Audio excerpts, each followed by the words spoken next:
Today, we're tackling a really big shift in corporate reporting over in Thailand. And trust me, if you're a listed company there or even just thinking about a public offering, this is something you absolutely need to know. So let's just jump right in with a question that, well, it should be keeping every executive and investor in the Thai market up at night, just a little bit. Are you 100% certain that your company's financial reports are totally compliant with the latest rules? Really think about that. And what's behind all this? Well, it's this official announcement right here from Thailand's Capital Market Supervisory Board. I know, it looks like just another piece of dense regulatory paper, right? But don't let that fool you. This thing, it completely changes the game for how companies have to report on, well, everything. Their financials, their operations, the whole shebang. So what's the big idea here? What's the one thing you really need to wrap your head around? Well, it all boils down to this new concept, and you're going to hear this a lot, the 56-to-1 report. The thinking behind this is actually pretty simple, but it's super powerful. It's all about one word: consolidation. You know, regulators were looking at the system where you had multiple reports, sometimes they'd overlap, and it was just messy. So they wanted to move to a single, comprehensive annual document. And look, this isn't just about making things simpler. It's really about catching up with what's happening globally, this idea of integrated reporting. The goal is to give investors a much clearer, more complete picture of a company's performance and its strategy all in one spot. And this is it, the 56-1 report. This is the new star of the show, the centerpiece of all corporate reporting. What it does is it officially smashes together what used to be two totally separate, really important documents: the old Form 56-1 and the annual report, which you might know as Form 56-2. This slide just lays it out perfectly, doesn't it? On the left, you got the old way of doing things, separate forms, separate submissions, a bit of a headache. And then on the right, you see the new reality, just one single consolidated report. This is a huge shift, guys. We're going from something that was fragmented to something that's totally integrated. For investors, for analysts, this is a game changer.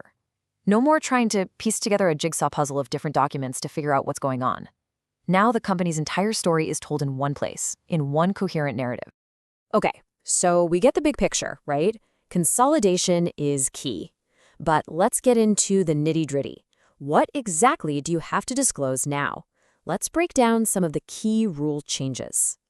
And first up, you might be thinking this is all about the big annual report at the end of the year. But nope, there are some really important new rules for your quarterly or interim reports too. Okay, now what's cool here is we're going right back to the source, the actual legal document. See this? Clause 28. This little section is the key. It's the part that says you now have to provide a much more detailed interim management discussion and analysis. You know, the MD&A. So what does that actually mean? Well, the big takeaway here is that your quarterly filings can't just be a quick numbers update anymore. That's the old way. Now they have to include a full-on MD&A, a clear comparison of how you're doing against the targets you set, plus details on any major events that might affect your debt or equity and other key transactions. It's all about giving your investors real, meaningful context, not just a data dump. Okay, but let's talk about the main event, the annual reports. This is where that whole one report idea really comes to life. I mean, think about it. You're taking the deep dive business overview and all the risk factors from the old Form 56-1, and you're merging them with the hard, audited financials of the annual report. Companies just can't present their strategy in one document and the results in another anymore. They're forced to weave it all together into a single, cohesive story. And this right here, this shows you that this regulation has some serious teeth. The text is super explicit. It repeals the old rules. It makes those separate reports officially obsolete. Poof, gone. This is a clean break from the past, and it forces companies to completely rethink how they build their annual story, forcing them to connect the dots between their big vision, their day-to-day operations, and of course, the bottom-line financial results.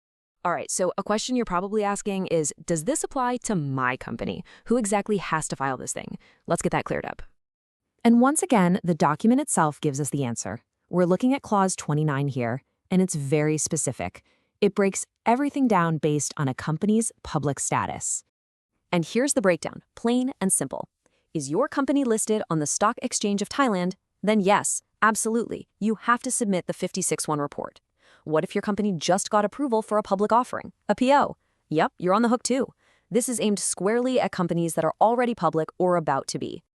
All right, so we've covered the what and the who. Now for the really practical stuff, the bottom line. When did this all start, and what are the most important things you need to walk away with? And this might be the most critical question of all, especially for your compliance team, or any executive really. When did these rules actually kick in? You guessed it, back to the official text for the definitive answer. Clause 10 right here spells out the date, crystal clear. And there you have it, September 1st, 2020. That's the date. So let's be clear, this isn't some new thing that's coming down the pipeline. This has been the reality for company reporting in Thailand for a while now. So if you remember just one thing from all of this, what should it be? It's this word, consolidate. Everything, your reporting processes, how you gather data, the story you tell, it all needs to be focused on producing that one single unified annual document. And that really leaves us with one last big question to think about. Look, it's easy to see this change as just another compliance headache, right? More paperwork. But it's also a huge strategic opportunity.